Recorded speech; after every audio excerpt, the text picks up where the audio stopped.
Bismillahirrahmanirrahim. Assalamu alaikum students. My name is Abdurrahman and I'm teaching you biology.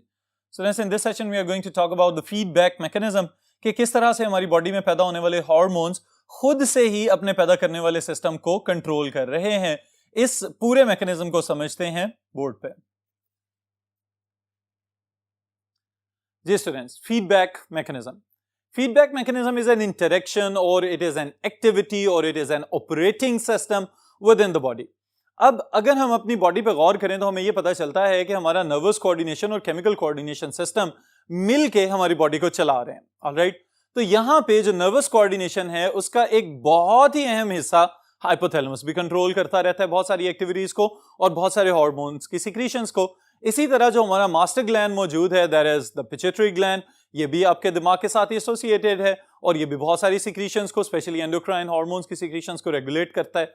लेकिन अगर हम feedback mechanism का concept समझना चाहें तो स्टूडेंट्स यूं बात को समझ सकते हैं कि हमारे पास किसी भी कंट्रोलिंग सिस्टम के दो हिस्से हैं, एक वो जो कंट्रोल कर रहे हैं और दूसरे वो जो कंट्रोल हो रहे हैं। ऑलराइट, जो कंट्रोल कर रहे हैं वो तो हमें पता चल गया कि हाइपोथैलेमस और पिट्यूटरी हैं, और जो कंट्रोल हो रहे हैं वो ग्लैंड्स आपकी बॉडी के अंदर मौजूद हैं जो डिफरेंट रीजन्स के अंदर अल्लाह ताला ने फिक्स कर दिए हुए हैं, जो अपनी अपनी मतलूबा सिक्रीशंस को सिक्रीट कर सकते हैं। ऑलराइट, लेकिन बाज़ औक़ात आपका कोऑर्डिनेशन सिस्टम ये तय कर रहा होता है कि अब मैं रिलीज हार्मोन्स को भेजूं ताकि ये ग्लैंड्स अपनी सिक्रीशंस को बढ़ाएं, और बाज़ औक़ात ये भी देखा जाता है कि वही ग्लैंड्स अपनी सिक्रीशंस की कंसंट्रेशंस इतनी ज्यादा बढ़ा लेते हैं कि आपके कंट्रोलिंग सिस्टम को यानी कि पिट्यूटरी या हाइपोथैलेमस को अल्टीमेटली रिलीज हार्मोन्स की सिक्रीशंस को बंद करना पड़ जाता है।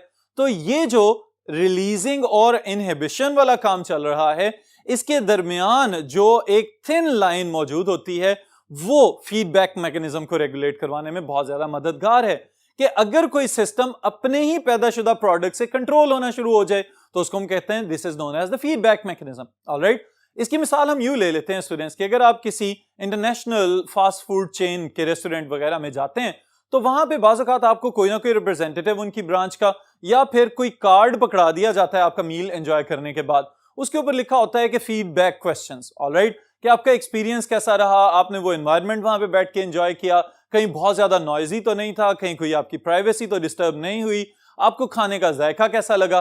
तो आप बुनियादी तौर पे जो रिफ्लेक्शन उनके सिस्टम की दे रहे हैं, you are giving them the feedback, और उस फीडबैक की वजह से फिर वो तय करेंगे कि क्या हमने इस सिस्टम में किस तरह से मजीद बेहतरियां पैदा करनी है। Alright, same is the case with in the classroom.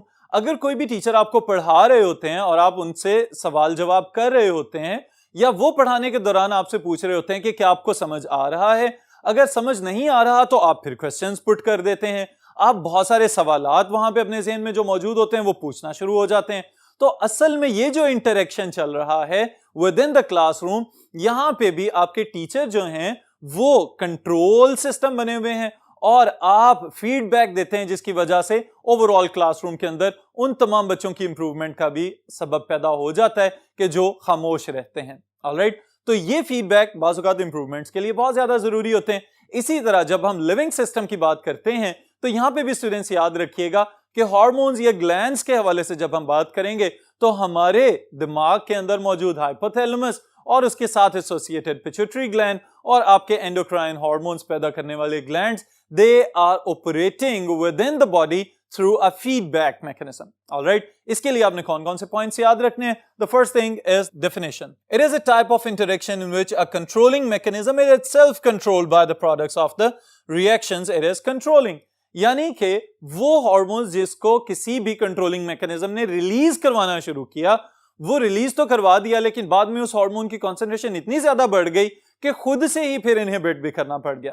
Alright, तो उस बैलेंस को अचीव करने के लिए फीडबैक मैकेनिज्म का बहुत ही अहम किरदार है। For proper body functions, accelerators and inhibitors are needed as two opposing systems. अब देखें, जब किसी भी हार्मोन की सिक्रीशन बढ़ानी है तो उस वक्त वहां पे रिलीजिंग हार्मोन्स की कंसंट्रेशन में इजाफा कर दिया जाएगा ताकि हार्मोन ज्यादा से ज्यादा पैदा हों और उस काम को सरअंजाम दे सकें जिसके लिए उनको रिलीज किया जाएगा। और फिर इसी तरह जब वो काम मुकम्मल हो जाए तो इनहिबिटर्स की शक्ल में कुछ खास किस्म के केमिकल्स रिलीज किए जाते हैं जो कि सिस्टम को आके इनहिबिट करना शुरू हो जाते हैं कि अब ब्रेक लगा दीजिए, अब हमें मजीद इस हार्मोन को सिक्रीट करवाने की जरूरत नहीं रही। ऑलराइट, तो ये एक्सेलरेटर्स जो रिलीज करने की कंसंट्रेशन में इजाफा करवाते हैं और इनहिबिटर्स जो उसके रिलीज होने की कंसंट्रेशन में कमी करवाएंगे या उस अमल को रोकने की कोशिश करेंगे। If one hormone in the body promote or stimulate a reaction, another hormone would be checking the same. The interaction between pituitary and other endocrine glands over which it exerts control is an example of the feedback mechanism. अब students आप याद रख सकते हैं इसको इस तरह से कि आपकी बॉडी के अंदर अगर ग्लूकोज कंसंट्रेशन बढ़ जाती है तो कौन सा हार्मोन पैदा किया जाता है? इंसुलिन। शाबाश।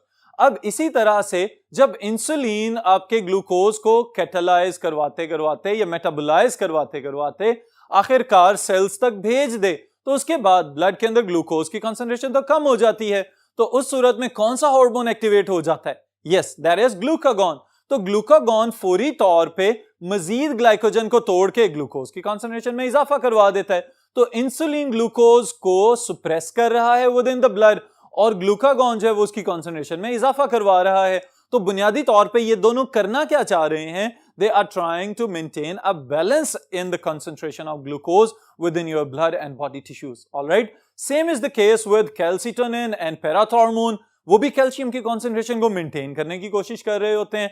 इसी तरह से स्टूडेंट्स एक बहुत जबरदस्त एग्जांपल आपकी बुक में कोट की गई है, that is about the thyroid gland hormone secretion, और इसको कंट्रोल या रेगुलेट किस तरह से किया जाता है और फिर फीडबैक के थ्रू ये खुद से ही अपनी सिक्रीशंस को रुकवाता किस तरह से है, इसके लिए कुछ पॉइंट्स हम डिस्कस करेंगे। जी स्टूडेंट्स, किसी भी जगह पे हमारे कोऑर्डिनेशन सिस्टम को एक्टिवेट करने के लिए सबसे पहले क्या चाहिए होता है? स्टिमुलस। शाबाश। अब जो स्टिमुलस यहां पे चाहिए, इट कैन बी स्ट्रेस और it could be low body temperature, यानी कि आपकी बॉडी को सर्दी लगना शुरू हो जाए, ये भी एक स्टिमुलस कहला सकता है, या फिर बाज़ औक़ात बॉडी के अंदर स्ट्रेस कंडीशन पैदा हो जाए तो ऐसा भी पॉसिबल है कि फौरी तौर पे कुछ स्पेशलाइज्ड ये जो स्टिमुलाई हैं कुछ स्पेशलाइज्ड सेल्स को जाके स्टिमुलेट करेंगे जिनको हम नाम दे रहे हैं न्यूरोसिक्रेटरी सेल्स, और ये कहां पे मौजूद है? With in the part of the fore brain and that is hypothalamus. और फिर हाइपोथैलेमस के जो न्यूरोसिक्रेटरी सेल्स हैं they produce thyrotropin releasing hormone, यानी कि वो केमिकल पैदा कर रहे हैं जिसने हाइपोथैलेमस से ट्रेवल करके आना है पिट्यूटरी के पास, और पिट्यूटरी के एंटीरियर लोब को ये मैसेज देना है कि now it is the time to start producing thyroid stimulating hormone. Alright, ये थायराइड ग्लैंड की सिक्रीशन नहीं है, ये बात याद रखिएगा, अभी पिट्यूटरी में से पैदा होने वाले केमिकल की बात कर रहे हैं, और ये ट्रेवल करके जाएगा with the blood to the thyroid gland और आपकी गर्दन में जाके थायराइड ग्लैंड को कहेगा कि now it is the time to start secreting thyroxine, जिसमें T3 या T4 जिसे हम थायरॉक्सिन, ट्राइआइडो या टेट्राआइडो के नाम से याद रख सकते हैं। Alright students, so the thyrotropin releasing hormone trigger the release of thyroid stimulating hormone in the anterior pituitary. MCQs के हवाले से भी याद रखिएगा। Thyroid stimulating hormone stimulate the thyroid to release thyroxine. Alright, और थायरॉक्सिन की डिफरेंट टाइप्स जो भी मैंने आपको बताई हैं, थायरॉक्सिन 3 आयोडीन्स वाला भी हो सकता है और 4 आयोडाइड्स वाला भी हो सकता है, तो इस वजह से हम इसको ट्राइआयोडो या टेट्राआयोडो के नाम से याद रख सकते हैं। अब फिर स्टूडेंट्स, अब थायरॉक्सिन पैदा होते ही आपका BMR यानी कि बेसल मेटाबॉलिक रेट जो है उसमें इजाफा कर दिया जाएगा। किस किस तरह से ये इजाफा किया जाता है, इसके लिए जो अहम पॉइंट्स आप याद रखेंगे वो क्या हैं? The thyroxine increases metabolic activity generating ATP energy and heat. क्योंकि स्टिमुलस क्या था? सर्दी इटसेल्फ। ऑलराइट, और सर्दी को किल करने के लिए हमें बॉडी के अंदर हीट पैदा करनी पड़ेगी, और यहां पे चूंकि मस्कुलर कॉन्ट्रैक्शन रिलैक्सेशन की बात नहीं हो रही तो हम इसको कहेंगे this is non shivering thermogenesis, यानी कि बगैर मसल्स की कॉन्ट्रैक्शन रिलैक्सेशन के आपके थायरॉक्सिन ने ही ATPs बनवाना शुरू किए, फिर उनको तोड़ा और उनसे हीट पैदा करवाना शुरू की।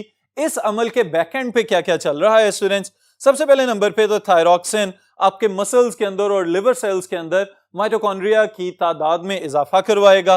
फिर उसके साथ ही साथ जो थायराइड हार्मोन यानी कि थायरॉक्सिन है ATPs को तोड़वाना शुरू करेगा, यानी ATPs की हाइड्रोलिसिस को प्रमोट करेगा, ज्यादा से ज्यादा ATPs टूटेंगे, और फिर ATP टूट रहे हैं तो इसका मतलब ATPs बनने भी चाहिए, तो उस सूरत में सोडियम पोटेशियम पंप्स को भी एक्टिवेट किया जा चुका होगा ताकि ज्यादा से ज्यादा एटीपी साथ साथ जनरेट भी हो रहे हो। और एटीपी जनरेट करने के लिए हमें रेस्पिरेशन में जाना पड़ेगा। रेस्पिरेशन में जाने के लिए अगर माइटोकॉन्ड्रिया बने हुए हैं तो हमें ग्लूकोज को पायरुवेट में भी कन्वर्ट करना पड़ता है और फिर जाके माइटोकॉन्ड्रिया के अंदर हम एटीपीज बनवा पाएंगे। ऑलराइट, तो it is a long chain process जिसके जरिए एटीपीज बनते हैं और फिर उनको तोड़ के हीट पैदा की जाती है। फिर इसके बाद स्टूडेंट्स जो अहम एमसीक्यू स्टेटमेंट आप यहां पे याद रखेंगे कि बुनियादी तौर पे जो थायरॉक्सिन है या थायराइड हार्मोन्स हैं, इवन के T3 या T4 जिस भी शक्ल में पैदा हो रहे हैं, उनका टारगेट कौन होगा? मसल सेल्स और लिवर सेल्स, क्योंकि इनके अंदर आपको याद होना चाहिए कि आपके पास स्टोर्ड कार्बोहाइड्रेट्स मौजूद होते हैं in the form of glycogen. तो ग्लाइकोजन को तोड़ा जाएगा एक अमल के जरिए जिसका नाम हमने रख दिया ग्लाइकोजेनोलाइसिस। ऑलराइट, और ग्लाइकोजेनोलिसिस भी इसको कहते हैं। दूसरा अमल जो यहां पे हो रहा है इट इज लिपोलिसिस और लिपोलाइसिस, यानी लिपिड्स को भी तोड़ के और उसके बाद रेस्पिरेशन में शंट किया जाएगा। माइटोकॉन्ड्रिया लिपिड मेटाबॉलिज्म के जरिए भी एटीपीज बनाएगा और ग्लाइकोजन को तोड़ के ग्लूकोज में कन्वर्ट करके पायरुवेट बनवाएगा और फिर वहां से भी एटीपीज जनरेट करवा के देगा। तो इस सारे चेन प्रोसेस में जितनी भी एटीपीज बन रही हैं उनके टूटने की वजह से हीट पैदा होगी और हीट पैदा होने का मतलब यह है कि अब आपका मेटाबॉलिक सिस्टम जो है वो अपने ऑप्टिमम स्टेट में आ चुका हुआ है। आपका बॉडी का टेम्परेचर बढ़ना शुरू हो जाएगा, आपको हीट फील होना शुरू हो जाएगी। तो उसका मतलब यह होगा कि अब जो बाहर से सर्दी का स्टिमुलस आ रहा था या अगर कोई स्ट्रेस कंडीशन थी तो आपने उसको अपोज कर दिया हुआ है। ऑलराइट, जब आप उसको अपोज कर रहे हैं तो असल में आप फीडबैक दे रहे हैं और इस फीडबैक को दोबारा से किस तरह पिट्यूटरी तक कन्वे किया जाएगा या हाइपोथैलेमस तक, इसके लिए भी एक पॉइंट याद रखिएगा। क्या पॉइंट याद रखेंगे स्टूडेंट्स इसके लिए आप कि the raise body temperature and high thyroxine level in the blood inhibit releasing hormone cells and thyroid stimulating hormone producing cells, यानी कि पहले हाइपोथैलेमस को मैसेज भेजा जाएगा कि सर्दी का असर कैंसिल कर दिया जा चुका है, फिर साथ ही यह मैसेज भेजा जाएगा कि अब फर्दर थायराइड स्टिमुलेटिंग हार्मोन पैदा करवाने वाले केमिकल्स न्यूरोसिक्रीटरी सेल से बनवाना बंद कर दिए जाएं। उनको जैसे ही स्टॉप किया जाएगा फौरी तौर पे थायराइड स्टिमुलेटिंग हार्मोन की पैदावार बंद हो जाएगी और फिर आहिस्ता आहिस्ता थायरॉक्सिन जो पैदा हो रहा था उसको जो रिलीज करवाने के लिए जो स्टिमुलेटिंग हार्मोन्स जा रहे थे उनकी कंसंट्रेशन में कमी आने की वजह से थायराइड की पैदावार भी कम हो जाएगी। तो इसका मतलब क्या हुआ कि थायरॉक्सिन पैदा किसके एक्शन की वजह से हुआ था? Thyroid stimulating hormone. और थायराइड स्टिमुलेटिंग हार्मोन किसकी वजह से पैदा हुआ था? न्यूरोसिक्रीटरी हार्मोन्स के पैदा करदा थायरोट्रोपिन रिलीजिंग हार्मोन की वजह से, जिसको हमने TRH के नाम से एब्रीविएट किया है। तो ये बात याद रखिएगा कि थायरॉक्सिन जब काम करना शुरू करेगा तो सबसे पहले TRH को इनहिबिट किया जाएगा, फिर वहां से TSH को इनहिबिट किया जाएगा और अल्टीमेटली थायरॉक्सिन की पैदावार को रोक दिया जाएगा। ऑलराइट स्टूडेंट्स, तो प्रोडक्ट कौन था? थायरॉक्सिन। और पैदा करवाने वाला जो आपका पूरा रेगुलेटरी सिस्टम था उसने थायरॉक्सिन को रिलीज करवाया और थायरॉक्सिन जो कि प्रोडक्ट है उसने खुद ही अपने सिस्टम को बाद में मना कर दिया, रोक दिया, इनहिबिट कर दिया। तो this is known as feedback mechanism कि if a system is itself controlled by its own products, so we will say that feedback mechanism is going on. All right, इसमें स्टूडेंट्स फिर याद रखिएगा पॉजिटिव फीडबैक्स भी हो सकते हैं, negative feedbacks भी हो सकते हैं। अब आप सोचें कि ये जो आपने थायराइड ग्लैंड वाले फीडबैक मैकेनिज्म को अभी स्टडी किया है ये पॉजिटिव फीडबैक है या नेगेटिव फीडबैक है। इंशाअल्लाह ताला नेक्स्ट सेशन में नेक्स्ट टॉपिक के साथ मुलाकात होगी।